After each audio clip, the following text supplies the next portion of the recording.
आदित्यनाथ आखिरकार मालदा जिले से ही अपने चुनाव प्रचार का श्री गणेश क्यों करने जा रहे हैं? आइए आपको यह भी बता दें मालदा क्यों इतना अहम है। बंगाल की सीमा से लगा यह जिला है मालदा। मालदा में विधानसभा की 12 सीटें हैं। आपको यह भी बता दें कि 50% से ज्यादा मुस्लिम मतदाता हैं यहां।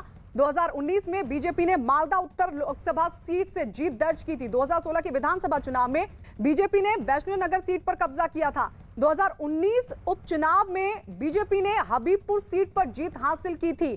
तो ये पूरा आंकड़ा है, ये पूरा गणित है वहां का, और इसी के मद्देनजर अब बीजेपी की नजर है कि किस तरीके से मालदा में अपनी पार्टी को और मजबूत किया जाए। और यही वजह कि स्टार प्रचारक के तौर पर योगी आदित्यनाथ के चेहरे, योगी आदित्यनाथ की लोकप्रियता को दरअसल भुनाने की कोशिश है। और योगी आदित्यनाथ आज रैली करेंगे, क्योंकि हैदराबाद में भी देखा और जिस तरीके से बिहार विधानसभा चुनावों के दौरान भी योगी आदित्यनाथ ने रैली की, बीजेपी को अच्छा रिजल्ट मिला। और अब पश्चिम बंगाल में योगी आदित्यनाथ की रैली। स्टार प्रचारक उत्तर प्रदेश के मुख्यमंत्री योगी आदित्यनाथ आज बंगाल के चुनावी रण में उतरने जा रहे हैं।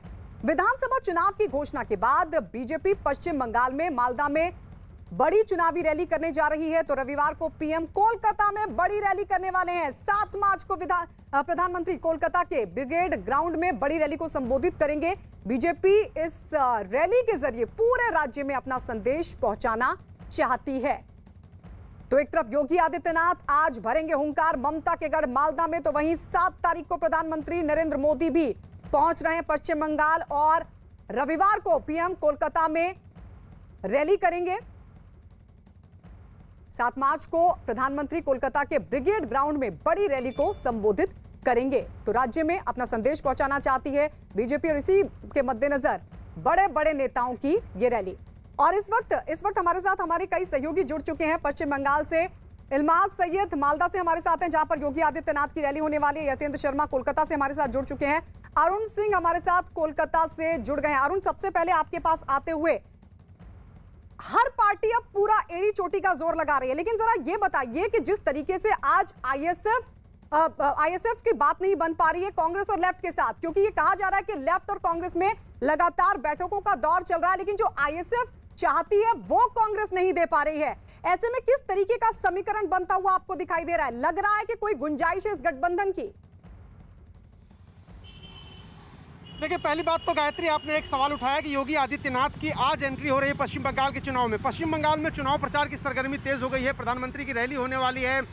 असदुद्दीन ओवैसी की एंट्री हो चुकी है। फुरफुरा शरीफ के अब्बास सिद्दीकी ने पार्टी बना ली है। खुद कांग्रेस के लोग कांग्रेस पर कम्युनल पॉलिटिक्स करने का आरोप लगा रहे हैं, और ऐसे बीच ग्रैंड एंट्री होनी लाजमी थी बीजेपी की तरफ से योगी आदित्यनाथ की। आपने खुद जिक्र किया किस तरह से हैदराबाद से लेकर के और सारे चुनावी राज्यों में वो जाते हैं। तो अब पश्चिम बंगाल का राजनीतिक तापमान और ज्यादा बढ़ेगा जब योगी आदित्यनाथ आएंगे। जहां तक बात है अब्बास सिद्दीकी की पार्टी और कांग्रेस के बीच गठबंधन की, उसमें सबसे बड़ी जो पेंच है वो ये है कि बंगाल में कांग्रेस के सबसे बड़े नेता हैं अधीर रंजन चौधरी। उनका सबसे बड़ा गढ़ है मालदा और मुर्शिदाबाद। मुर्शिदाबाद के ऐसी सीटें मांग रहे हैं अब्बास सिद्दीकी जिन पर सिटिंग एमएलए है कांग्रेस का। तो अधीर रंजन चौधरी कैसे अपने समर्थकों को वो सीट देने से मना सकते हैं? वो खुद भी नहीं चाहते। और यही वजह है कि जब पिछली संयुक्त रैली हुई थी कोलकाता में, तो वहां आपने देखा कि जब अधीर रंजन चौधरी बोल रहे थे मंच पर, तब अब्बास सिद्दीकी की एंट्री हुई। इतनी तालियां बजी, इतनी नारेबाजी हुई कि उनको अपनी स्पीच रोकनी पड़ी अधीर रंजन चौधरी को। अब्बास सिद्दीकी और अधीर रंजन चौधरी के बीच टॉकिंग टर्म्स नहीं है, एक दूसरे से बात नहीं करते, यहाँ तक कि नमस्ते सलाम भी नहीं होता। तो इस तरह से यह गठबंधन शुरू से ही हिचकोले ले रहा है और खटाई में है। जैसा कि आशिका बता रही थी, बेहद कम संभावना बची है कि किसी तरह का कोई समझौता हो पाए। इस बीच कि कांग्रेस के अंदर से ही आनंद शर्मा ने इस तरह की सवाल उठा दिए हैं कि कांग्रेस वर्किंग कमेटी में क्यों नहीं फैसला हुआ, क्यों एक कम्युनल पार्टी से गठबंधन हो रहा है। अरुण, लौटेंगे आपके पास। मालदा चलते हैं, योगी आदित्यनाथ की आज रैली होने वाली है। इल्माज सैयद हमारे सहयोगी हमारे साथ मौजूद हैं।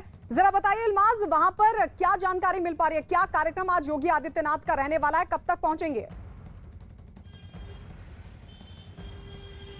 देखिए गायत्री, मैं अभी खड़ा हूं पश्चिम बंगाल के मालदा जिले में, और मालदा जो शहर में मैं खड़ा हूं, यहां से सिर्फ 25 किलोमीटर दूर गाजोल में आज दोपहर 1:30 बजे से योगी आदित्यनाथ का जो रैली, जो जनसभा है वो शुरू होने वाला है। अब क्यों आदित्यनाथ यहाँ पे फैक्टर है? कारण ये है कि अगर हम 2019 का जो लोकसभा इलेक्शंस था उसका अगर हम लोग रिजल्ट्स के ऊपर आंकड़े लगाए तो कहीं देखेंगे भाजपा जो मालदा में 12 सीट है, 12 विधानसभा सीट है, उसमें भाजपा 6 सीटों में आगे है और कहीं बाकी 6 सीटों में कांग्रेस और तृणमूल ये दोनों आगे है। तो ये जो 6 सीटों में भाजपा आगे है, ये लीड बरकरार रखनी है और नई जमीन वो भी लेना है।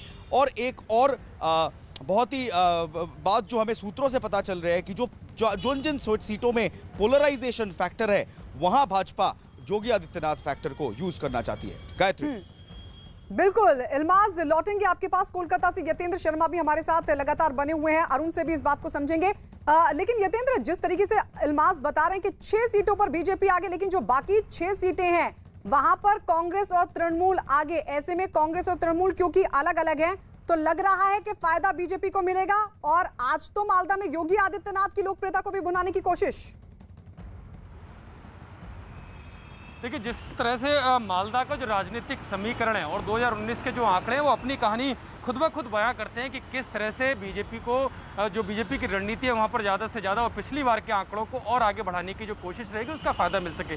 पिछली बार जो मालदा की 12 विधानसभाएं और लोकसभा के आंकड़े निकाले तो 6 विधानसभाओं में बीजेपी आ गई और 6 में तृणमूल और कांग्रेस के कैंडिडेट्स हैं, उनको वहाँ पर फ़ायदा मिला था। लेकिन इस बार क्योंकि योगी को भी एक रणनीति के तहत उस इलाके में उतारा गया है, तो जो हिंदू वोटों का जो ध्रुवीकरण है वो बीजेपी को एक मुस्ता मिले, एक तरफ मिले, इसको लेकर योगी का जो जनसभा है वो होगी। और साथ ही साथ आपको बता दूं कि योगी रोड शो भी वहां पर कर सकते हैं, क्योंकि रोड शो अगर होगा तो बम्पर फ़ायदा मिलने की उम्मीद जो बीजेपी की रणनीति है वो वहाँ पर हो सकती है। और जो बाकी की जो 6 सीट की आप बात कर रहे हो, वहाँ भी अगर जो दोनों तृणमूल और कांग्रेस दोनों अलग अलग लड़ेंगे, क्योंकि हो सकता है कि जो बीजेपी की रणनीति के वहाँ पर मुस्लिम चेहरे दिए जाएंगे, तो ऐसे में जो हिंदू वोट जो वहाँ पर कम है वो एक तरफा बीजेपी को जा सकता है, तो उसका बड़ा रणनीतिक तौर पर फ़ायदा बीजेपी को मिल सकता है। और शायद यही कारण है कि जो हिंदुत्व के चेहरे के तौर पर योगी जाने जाते हैं वो उस सीट पर उसी रणनीति के हिसाब से उतारे जा रहे हैं। और शायद यही कारण है कि जो पहले जनसभा होनी थी, अब रोड शो भी वहां पर योगी कर सकते हैं। जो वहां से योजना आ रही है, जो प्लानिंग बीजेपी की बन रही है कि एक बड़ा रोड शो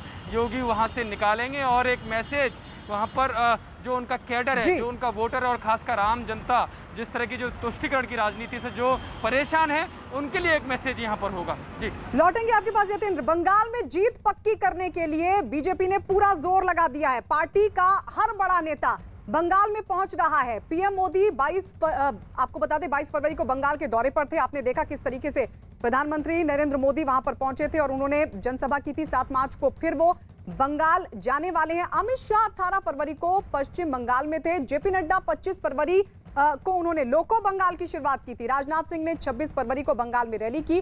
स्मृति ईरानी भी 26 फरवरी को बंगाल पहुंची थी, जहां उन्होंने ममता बनर्जी को ललकारा था। तो लगातार बीजेपी की तरफ से एड़ी चोटी का जोर। तमाम बड़े नेता, चाहे बात जेपी नड्डा की हो या फिर खुद प्रधानमंत्री की हो, गृहमंत्री अमित शाह की हो, लगातार वहां पर रैलियों को संबोधित करते रहे हैं। 26 फरवरी को राजनाथ सिंह भी वहां पर पहुंचे थे और इस सब के बीच केंद्रीय मंत्री स्मृति ईरानी भी पहुंची थी। तमाम सहयोगी हमारे साथ लगातार बने हुए। अरुण, आपके पास आते हुए क्या समझ में आ रहा है? देखिए, पहले से हम देखें कि जब चुनावों की तारीखों का ऐलान भी नहीं हुआ था, तभी प्रधानमंत्री की तरफ से जनसभा की गई। लगातार ममता सरकार को घेरने की कोशिश।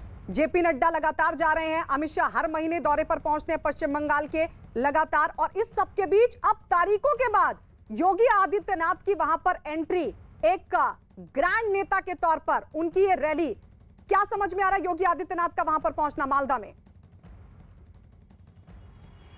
देखिए गायत्री, एक बात मैं बार बार कहता हूं कि बीजेपी जिस तैयारी के साथ और जितने बड़े पैमाने पर चुनाव लड़ती है, खासतौर से 2013-14 के बाद से लेकर अब तक, उसकी कोई सानी भारतीय राजनीति में है नहीं। 2 महीने 1.5 महीने पहले मैं आया था पश्चिम बंगाल के दौरे पर, गृह मंत्री अमित शाह के साथ आया था, उनका इंटरव्यू किया था और तब वो रोड शो कर रहे थे। आप देखिए, विश्व भारती से लेकर के बंगाल के तमाम इलाकों में गृह मंत्री अमित शाह, राजनाथ सिंह से लेकर के अब नितिन गडकरी का भी प्रोग्राम आ गया, स्मृति ईरानी, बीजेपी अपने काडर के साथ, अपने नेताओं के साथ, अब योगी आदित्यनाथ भी आ जा रहे हैं। जिस तरह से तैयारी करती है किसी राज्य में लोकसभा या विधानसभा चुनाव लड़ने के लिए, वो देखने वाली बात होती है। आप देखिए, दूसरी तरफ कांग्रेस के जितने शीर्ष नेता हैं, सोनिया गांधी हो, राहुल गांधी हो, प्रियंका गांधी, उनमें से किसी ने भी अभी पश्चिम बंगाल का रुख नहीं किया है और ये भी नहीं पता है कि वो कब यहाँ पर आएंगे। तो बीजेपी पूरी शिद्दत से, पूरी तैयारी से, पूरी मजबूती से रणनीति के साथ चुनाव लड़ती है। अब कोलकाता की सड़कों पर घूमेंगे तो बीजेपी के तमाम कार्यकर्ताओं को आप देखेंगे कि वो घर घर जाकर के लोगों को समझा रहे हैं, अपने पक्ष में समर्थन मांग रहे हैं। इस मामले में बीजेपी कोसों दूर है, जितनी भी पॉलिटिकल पार्टियां उनसे आगे है, बल्कि यूं कहूं मैं तो बीजेपी योगी आदित्यनाथ को ला करके यहाँ जिस तरह से अन्य राज्यों के चुनाव में उन्होंने कोशिश की थी, यहाँ भी कोशिश करी। वो हिंदुत्व के चेहरे हैं, फायर ब्रांड नेता हैं, बीजेपी की जो कोर आइडियोलॉजी है उसको रिप्रेजेंट करते हैं, इसलिए उनको यहाँ पर उतारा गया है। जहाँ तक बात कांग्रेस की या फिर लेफ्ट की है, तो आप देखिए कि अभी तो गठबंधन ठीक से हुआ भी नहीं है, दरारें साफ नजर आ रही हैं और गठबंधन टूटने की कगार पर है। और इसलिए मुझे लगता है बीजेपी और दुगने उत्साह के साथ ममता बनर्जी के खिलाफ यहाँ पर चुनाव लड़ने की तैयारी कर रही है। अरुण लौट रहे हैं आपके पास एक बड़ी खबर अपने दर्शकों को